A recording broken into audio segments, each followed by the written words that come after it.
Hey, folks, welcome back to the Pop Culture SquadCast. I'm Bob Harrison, your host. We're going to try something a little bit different this time. We're going to have an interview that's going to be both audio and video. So if you're listening to this on our regular Pop Culture SquadCast podcasting platform, that's great. You can hear us that way. But we're also going to have this on YouTube. So if you're watching this on YouTube, great. Here we are. We're going to have an interview with Joel Meadows, who is the publisher of Tripwire Magazine. He's been around for 30 years, so you probably know him from that. But he also has a new comic coming out called Sherlock Holmes and the Empire Builders, the Gene Genie, Volume 1.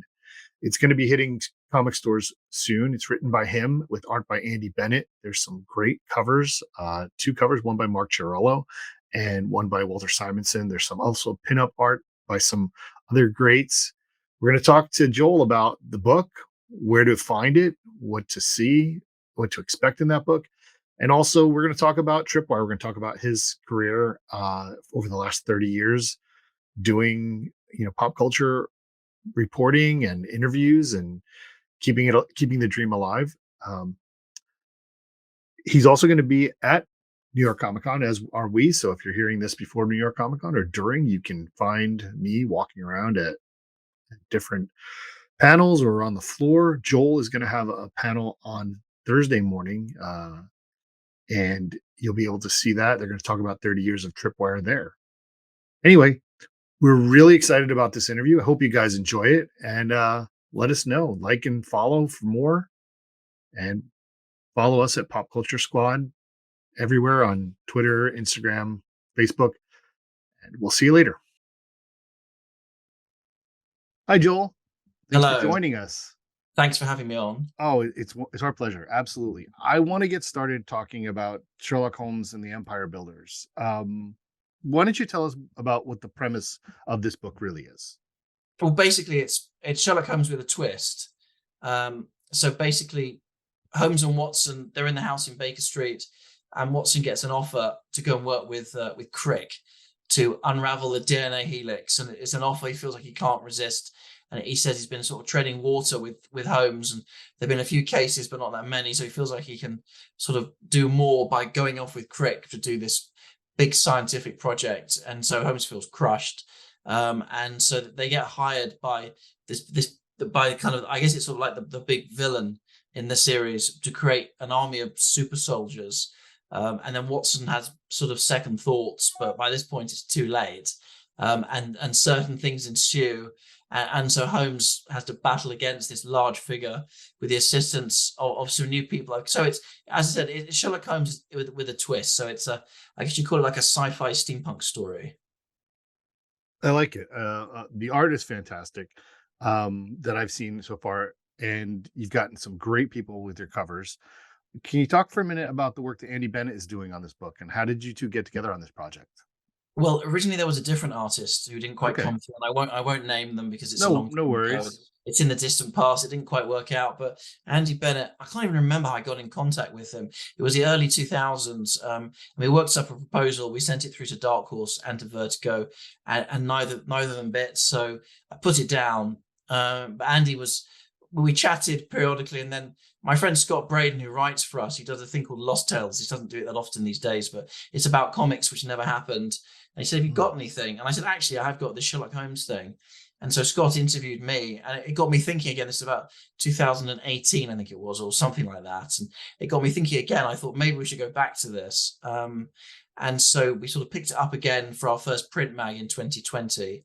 And we did the three shorts. So we did 2020, 21, 22. So we did the three shorts, which are weaved into the main story that's coming out later this year.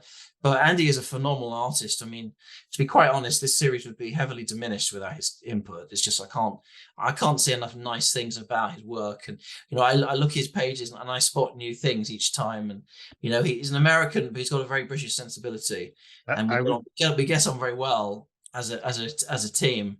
So I'm incredibly lucky that he's working on it, to be honest. I would grant you that he does have a British sensibility. It feels like a British book. Then there's something to be said for that in terms of comics. There there's a different feel when a book is fully British. Yes, Versus even creator owned and how that works and we're stuff. I guess we're a hybrid. Sure. in That's some good. way.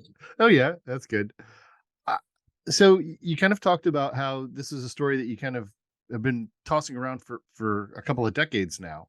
But Yes. what what first what gave you the belief that this was the story that you wanted to tell to be like your first foray into writing a graphic novel?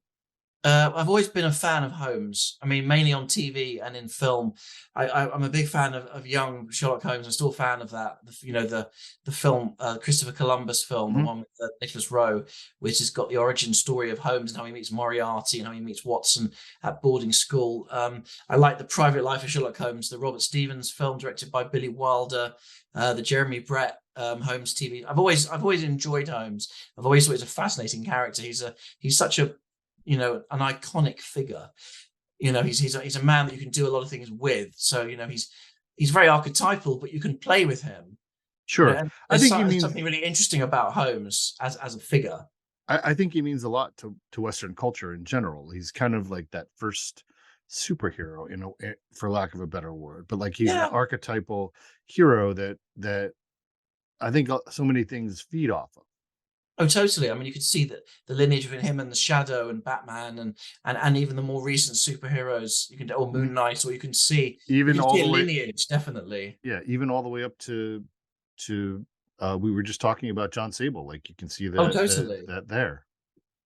I guess so. He's an investigative adventurer Mhm. who throws himself into situations that he feels sort of out of his depth in, but he still carries on because he feels like he's got this either moral right or moral imperative that he has to see it through. And so this is the character that you felt you wanted to embrace to be the one to tell your story here. I think so. I mean, it's kind of weird how it worked. I said I put it down for a long time. Mhm. I put it down for about 15 years and I didn't even give it a single thought. And then, as I said, we did the Lost Tale, and I sort of thought about it again, and the story hasn't changed that much since its initial conception, but it still works because it's hopefully feeding into all. And the other thing I wanted to do is I wanted to write something that I would have liked to have bought myself and read if I hadn't Okay. written it myself. I mean, I think that's probably quite a good yardstick. I haven't written, much in the way of sort of comics or fiction, but I think that's probably not a bad way to go. If it's a thing that I'd like to pick up, then I'm hoping that other people will feel the same. That's totally fair. I think that's a great way to think about it. Okay, I mean, basically, it's just it does feel quite strange switching from reporting about comics and this industry to actually writing, a comic yourself. It does feel quite surreal at times. It's quite strange. I mean, I'm very proud of it, but it still feels quite odd at times. Sure, like that's kind of one of the things that, as we were talking, it's this is the point where you've made that change. Like everyone who is associated with comics, it doesn't actually draw, write, or whatever, has that thing that they're like, oh, I would like to make this too, right? And you're Yes. finally in that opportunity to do this. How is it how rewarding has it been? Oh, it's been amazing. I mean, you saw the quotes that I managed to get from people, Yes. which I'm very lucky because these are people I've interviewed, people that I've got an association with. I've been very lucky. I mean, Jeff Loeb, I hadn't seen him in years. He was at Lake Como, and I said, I've got this thing coming out, and I'd love to get a quote from you. So he was very kind. So I got from him, from Michael Moorcock, who I've interviewed, I've met a few times, from Kelly Jones, who I've never met, but I know he's a big Holmes nut, and I sent him the thing. It was very kind that he gave me, and Vince. I've known Frank quietly for a long time, for since 1995, I think, or There's something a nice quote from Mark ridiculous. Damatis as well.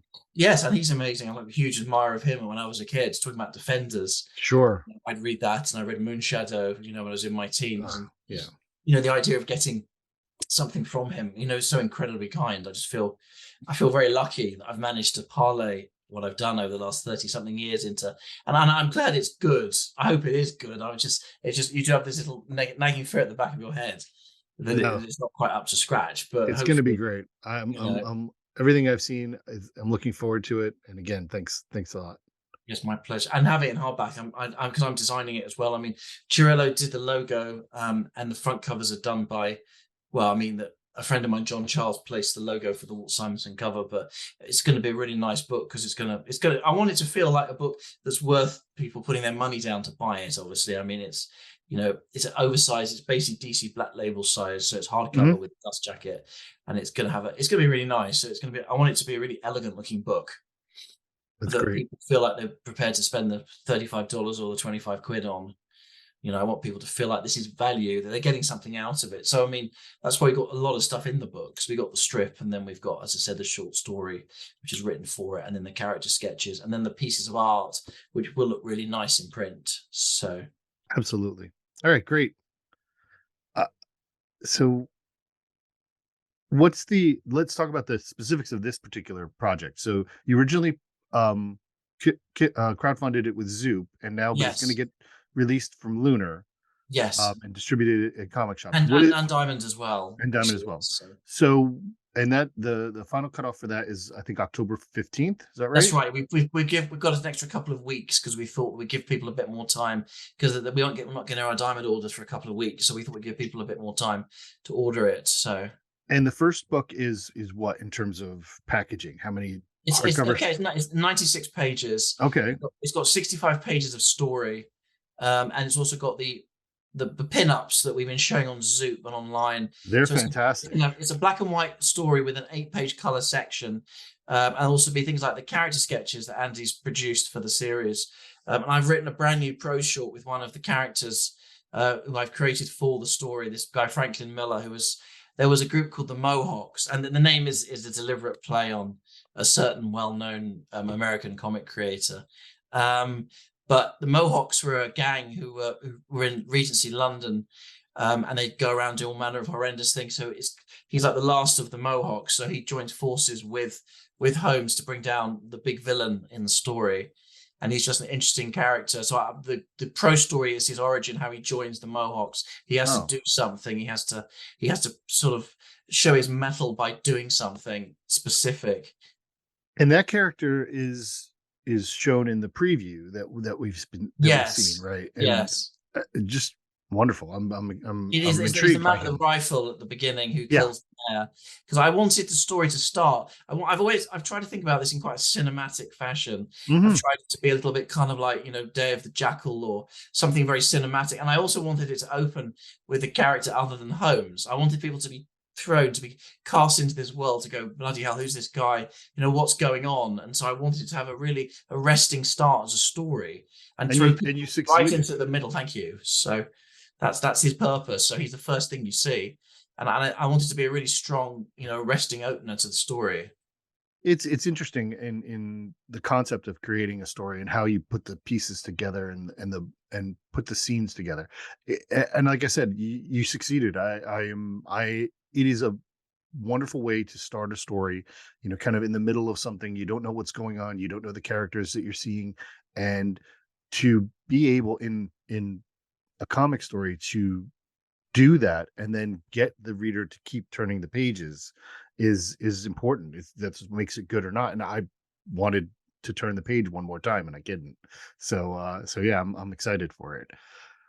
Um, what did I think? Oh, so it's soft cover, hardcover, It's a hardcover. and We're going to be two. It's a 2-volume story. okay, so it is. It was going to be a That's what I single wanted. volume, but it would have been too much to pack in because there's a lot of plot, and I've gone Hmm. through it and I've revamped the plot, and with the help of Jeff Marriott, who's a very experienced writer and editor. He's been incredibly kind. I have to mention that he's been a huge help with it structurally and certain things, and just the nuts and bolts of the story. He's been phenomenal.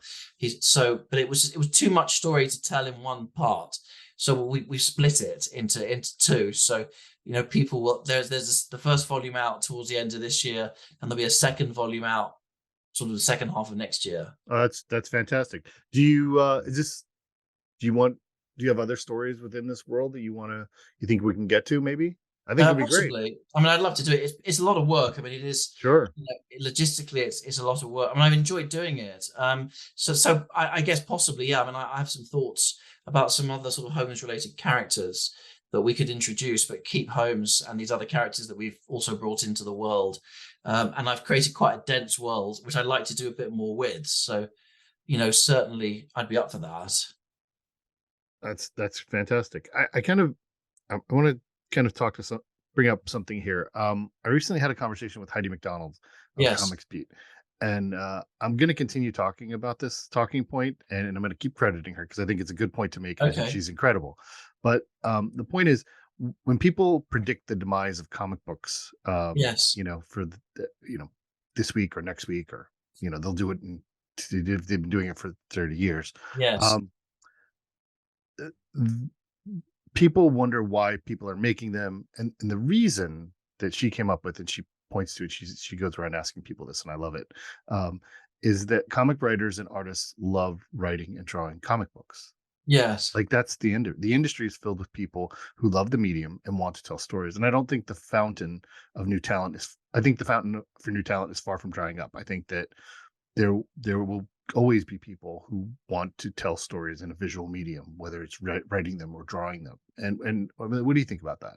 But no, I think you make a fair point. I mean, as you say, the demise of comics is something that's been predicted and talked about for decades, and we're still here. It has changed. I mean, It's changed. everything has evolved. TV and film has evolved. I mean, we've just gone through the last, however it is now, a few months of the writers' strike on television, Sure. which seems to have been resolved. But things are constantly having to evolve. I mean, COVID was good for comics because I know when people were stuck inside and they couldn't go to the cinema and they couldn't go out. I know that graphic novels had a huge boost because Sure. what could they do? They could sit and they could order books to read. They could order graphic novels. So it did give it a boost. So yeah, I agree with that. I don't think comics is going anywhere, anytime soon at the moment. Um, I want to switch a little bit and talk about Tripwire. I mean, Okay. I I I view you as a bit of a pioneer with Tripwire. I think you've kind of filled a gap in the aftermath of comic magazines like Amazing Heroes and Comics Interview, as they waned, and you were able to move into the digital age with Tripwire. Uh, what inspired you going back 30 years ago? What was the why did you want to bring Tripwire into existence? Well, interestingly, I think it was a magazine called Speakeasy, which was published in the UK, which used to have columns from Grant Morrison, and I think Sure. Mark Miller did columns and a few other writers. And I bought that as a kid, and I really enjoyed it. And I did buy Amazing Heroes. I used to enjoy I used to do this preview special once a year where they would preview Hmm. new series coming out. And so I guess it was that. I mean, it started life as an incredibly primitive fanzine. When we do our panel at New York, I'm going to try and bring along the very first issue we did, which was a Staple Day 4. It looks like an ancient artifact. If you look at it now, it's quite strange to look at these things and to look at it and to compare with any magazine, and particularly the latest. The last magazine came out with our Sandman cover. It's a full color, 100-page, perfect bound, glossy magazine, and it's quite strange to look at that and compare it to, the very first issue, which came out at the end of February of '92. It's kind of frightening, but in a good way. So I guess it started as that, and it snowballed. We used to have music. We had a passing of the ways, and a passing of the ways with the guy that used to do the music in the magazine, and Hmm. then we switched to include TV and film, which was a better fit. Sure. With my friend Gary, who doesn't really do much for the mag these days, but we did that, and then we took a bit of a break because it was getting harder to get advertising. So we swapped from print to the web, and then sort of 2020. I thought it'd be nice to go back to print, but it was obviously an apocalyptic time for the world, so Sure. it took at least 6 months, but it did happen, and I'm still very pleased with that. And again, I guess we've evolved even in the last 3 years from the first comeback issue, the one with the James Bond and the Flash cover, all the way through to the Fantastic Four and the Hellboy cover and the Grendel, and then our anniversary book, and then the last two print mags, the Indiana Jones and the Sandman one. So yeah, I guess it has snowballed, but there was a gap. We had a little bit Sure. of a gap, but hopefully we've learned from our mistakes. Well, I mean, like I said, like we were talking about, you know, the medium evolves, Yes, whatever it is. And the question is, do we evolve with it? Do we, and we have to. It's going to. yes, exactly. The readership is what drives everything. The people who want to know the information, whether it's a comic story or whether it's Yes. a news magazine. Um, and I think you've done that, and I think that's Thank you. amazing. I want to what's the thing you're most proud of over 30 years of doing this in terms of Tripwire? Oh, the magazine. Yeah.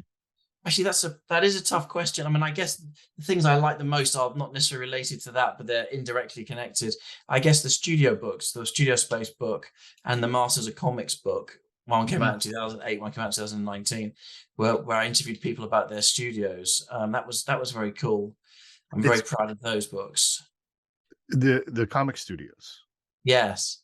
It's interesting. I've been having conversations about that recently. I was I was with Rich Case, and we were talking about the studio that he shared with Michael Ringo in North Carolina. Yes. Um, and it was funny because it's amazing how stuff like that happens. There was I'm going to share the story. It was crazy. There's an issue of a Malibu book. I forget what it is. To issue two. Apparently, they couldn't. Malibu was the second issue of the book, and they were already late, way late. Yes. And Yes. somebody in their nascent office, got a call, and they're like, "Hey, well, we could probably, with the guys in the studio, we could probably help you out with this book." So Yes. they everybody in the, like, Rich laid out the pages on 8 and a half by 11 paper, and sent it off, and they got this book out in a month, or in a week. They Yes. drew it, and it's credited with some weird studio name. But the money they got from that was what enabled them to get a copy machine and a proper fax machine, Bloody hell. and get the studio going. So That's amazing. That is amazing. yeah, it's fun stuff. But that's cool. Well, I want to kind of just follow on that a little bit. What's the most incredible experience that you've had? If you've reached back over all the people that you've met, all of the people you've interviewed and stuff like that, what's the thing that you look back and you're like, "Oh, I can't believe this actually happened to me." Well, I mean, there've been a lot of interesting things. I got to have lunch with Robert McGuinness, the illustrator, at the Society of Illustrators in 2006. I think 2006, I did an amazing trip where I started on the West Coast and I went to visit Jim Bradstreet. And then I went back and I went east and I went to visit Tom Lee Edwards and George Pratt. Mhm. And I went to visit Walt Simonson. And I didn't really know him very well. I think this was the same trip where they kindly invited me for Thanksgiving dinner because I was at the house, and Weezy said, "Would you like to stay?" And it was incredibly kind to them. And obviously, I've got very friendly over the last few weeks. I feel very lucky. But Sure. having lunch at the Society of Illustrators with Robert McGuinness, my friend Mark Chiarello, Salam Mm. Mendola, who used to be DC's talent coordinator, that was quite. I mean, I visited McGuinness' studio as well in Old Greenwich. I tried to get a book project, which sadly never happened, but that was quite odd. I mean, I guess doing the Society of Illustrators talk, I did an interview with Walt Simonson, Bill Sienkiewicz, Yuko Shimizu, Dave Johnson, and Dan Panosian in Oh, wow. 2019 at Society, and that was phenomenal. And that was an incredible thing to host. Sure, sure. So That's that there are quite a lot of things. It's probably more. I could probably come up with about 20 right, but things. that's my point, really. I mean, to think about it, just to go through this time, like, hey, I wanted to do this fanzine, and here I am, having dinner at Walt Simonson's house. Yes, and I stayed uh, with them as well in 2014. I think it was no 2000 and I they're can't remember, just 2016. I think it was. they're just the loveliest people, Yes, they and are. it- can't say enough about them.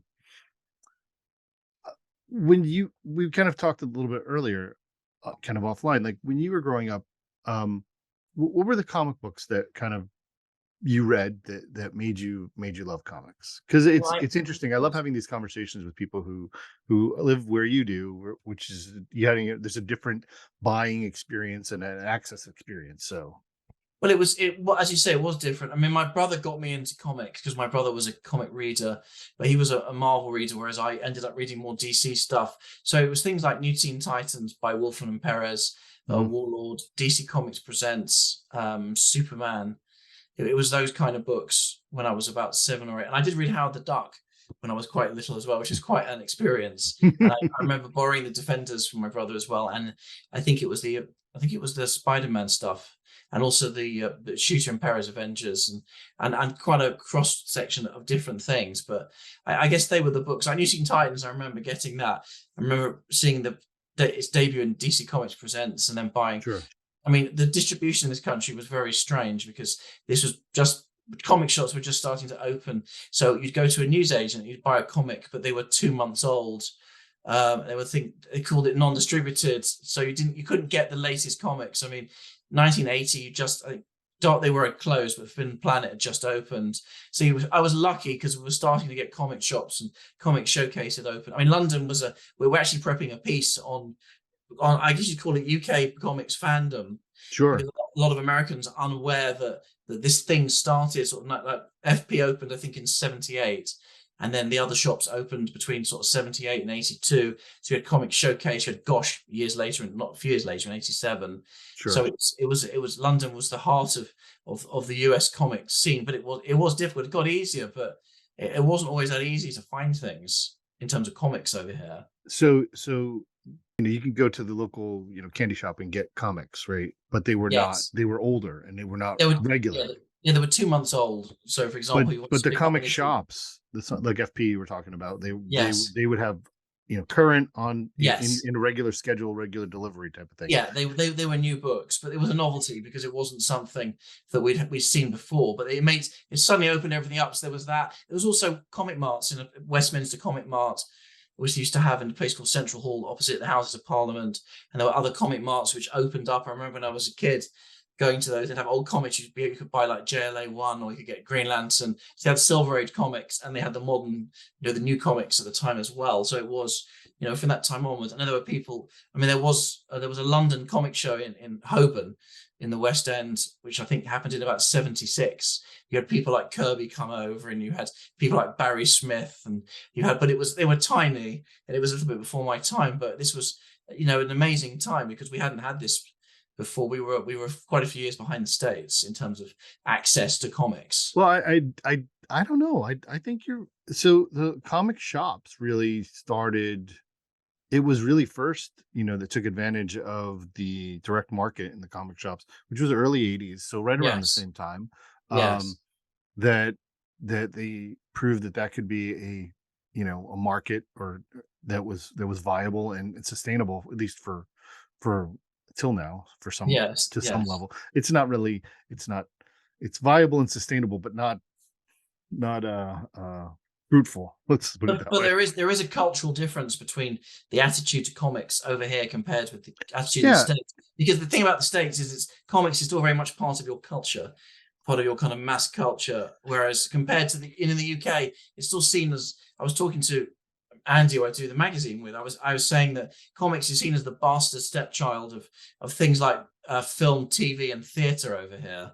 So it's still not really, it's still not seen as a legitimate art form. It's a little better than it was, but it's still not quite seen in the same way. Whereas, so much part of American culture.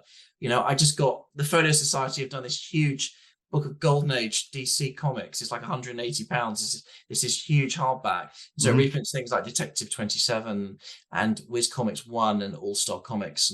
But Right. it is so much part of American sort of cultural makeup, whereas over here it's still seen as a little bit of a kind of a sideshow.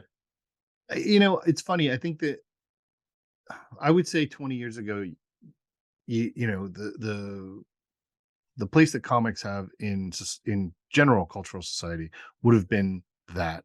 We now have this massive explosion with comic book characters in film and media, but and so there's a little bit of more of an understanding to non-comic folks that Yes. that comics existed and they were a fruitful ground for Yes. creating interesting stories. Uh, but but uh, and this is kind of a conversation that you'll have if you ever have a conversation with Howard Chicken, that we are enthusiasts of a dying form, and In a that cottage industry, right, basically. and there's only a 500 of us, and then that's it. Don't worry, because nobody else cares about your little thing that you have, and Yes. so yeah, there's a part of that. I have my children are not huge comic fans. Some of them, No. one of them went to his first comic book show at Baltimore this year, and Oh, really? he's 30, so it's just Okay. just the way things go. So he's a How did 30-year-old you find it? millennial. Well, I took him. I was doing 8 panels, and I'm like, "You want to come see what I do?" You Yes. know? And so he went, and he walked around, and he was very interested in the fact that Neville Longbottom was there, and and Yes. I'm like introducing him to my friends, and these are the comics that I read, and he's not he understands the the proving ground of the stories and where it comes from. Yes. So from his perspective, he knows that comic books are cool and that they make this cool art, and he likes the art. But Yes. he's a film he's a cinephile. Like he Okay. writes for us and does like year end like movies that he saw kind of reviews and stuff like that. But like I said, it in the grand scheme of things, I think the American society is more aware that comic books exist and that Mhm. there are stories there, but they're not ready to embrace them. We're still No, going to I be the ones suppose. who are reading them. Um, I love when when I see younger people, coming up and talking to. I have opportunities to do things. There was a panel I had at Baltimore where we were talking about inclusivity, and it was really great. Yes. Yes. Uh, and at the end of it, there were two or three young people who came up to me, and they were either early college or late high school, and they're working on writing something, Oh, and nice. they wanted to make sure that they weren't appropriating somebody else's culture, and they were Yes. curious about how to do that, but they were so serious about, like, I want to do this thing, and I tried to give them the the, Encouragement. the encouragement to just write the thing, you know, Yes. make it No, out that's there, get it important. out there. And Yes. I kind of want to talk to you about that. You are now an independent comic creator, Yes. Which create does your feel own quite thing. strange. Yeah. Which it's So, taken decades, but but as a professional, as a reporter or member of media as well, as you look at the comic industry and see such a ripe, growing independent comic creator landscape, do you have hope? What do you think? What do you think it's going to? Do you think there's um, are there going to be a how do you see the landscape changing, or how have you seen it change over the past 30 years? well, I mean, there definitely is hope. I mean, to be honest, I don't think the last well actually even as recently as the last 5 years, I think that we couldn't have done this the way that we have now 5 years ago, because things like crowdfunding have made it possible. I mean, we did put it out to a few publishers, and to be honest, there wasn't any real interest because and I do understand, a lot of them are incredibly risk averse at the moment because it is a very volatile time. Sure. Sales are up and down like a yo-yo, and they are nervous, and some of these companies are owned by giant corporations, and they have to be a little bit careful. But I thought, what the hell, we'll just do it ourselves. But I see other people doing the same thing, and I see some really quality people. There's a lot of really talented people who've come through thanks to that. So I have to say, I think the future does look pretty positive. I mean, it has changed. We talked earlier at the beginning about how things have evolved and adapted, and they have, but I think they've evolved and adapted in a positive way. So I think we could have a very similar conversation in sort of 5 years' time, and there'll be some very talented people who would have come up thanks to these new conduits that you wouldn't have had 5 or 10 years ago. Yeah, it's definitely a.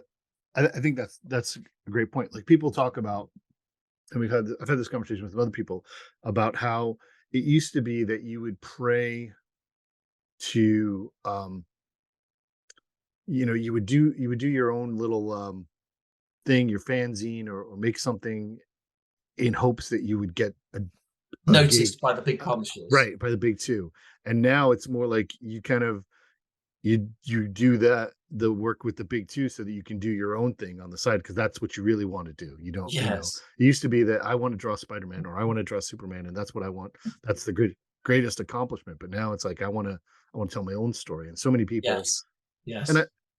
I think that's great for the industry. I think that the concept of, the legacy characters that we have, and people being able to tell interesting stories with them, and you know mold their stories within them, is a great opportunity. But so many things, um you just look and you see when they have the opportunity to spread their wings and work within the world that they want, you know It is it very exciting. It's exciting to yeah, see people do their own thing, and have the opportunity to do it because they've got the ways and means of selling it and promoting it. And it's exciting.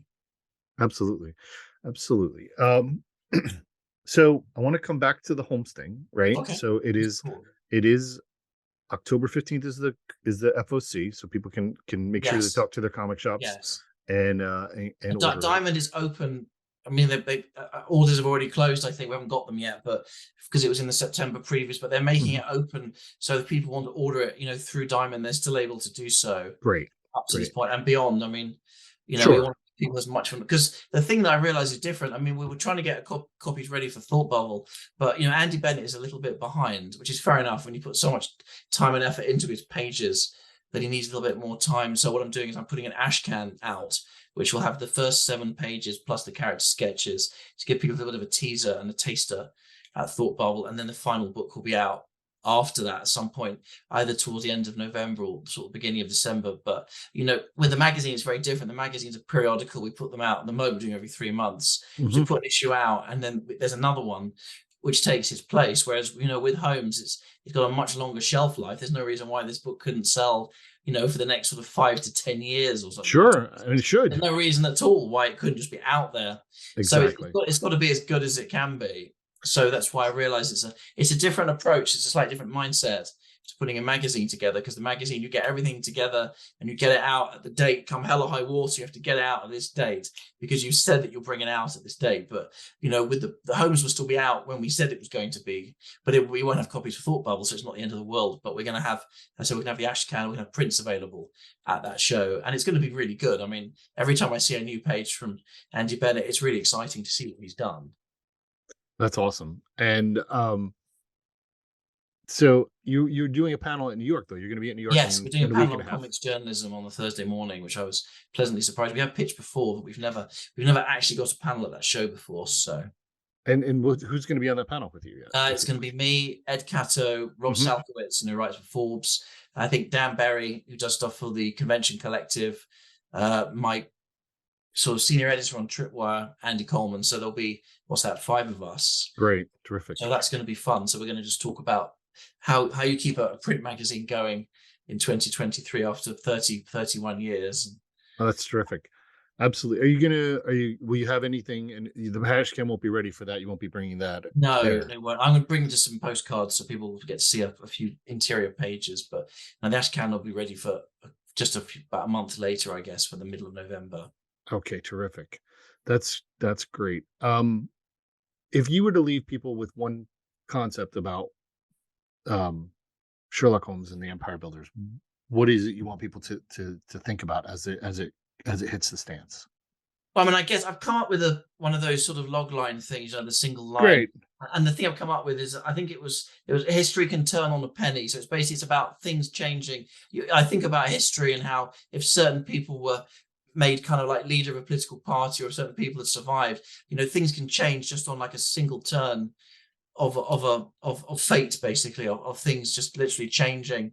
If one person was leader of this party, or if one person had been made, prime minister or president, it would have made a huge difference. But all it takes is one change, one seems. So this is, Holmes is about, Watson leaving and Holmes having to cope with the loss of his, long-term, friend and compatriot.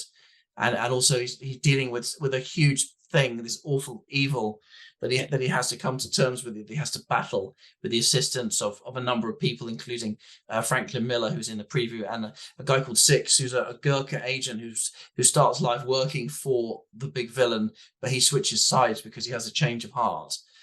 So I've tried to create an interesting mix of supporting characters, some of whom came from Doyle, some of whom are brand new for the series.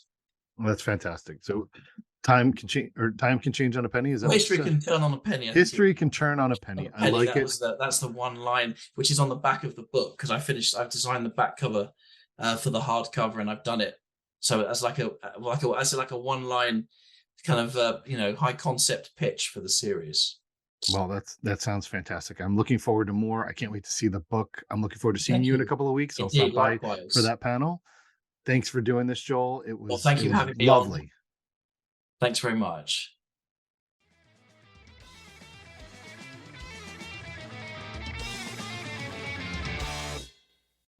This has been a production on the Pop Culture Squad Network. PopCultureSquad.com. How do you nerd?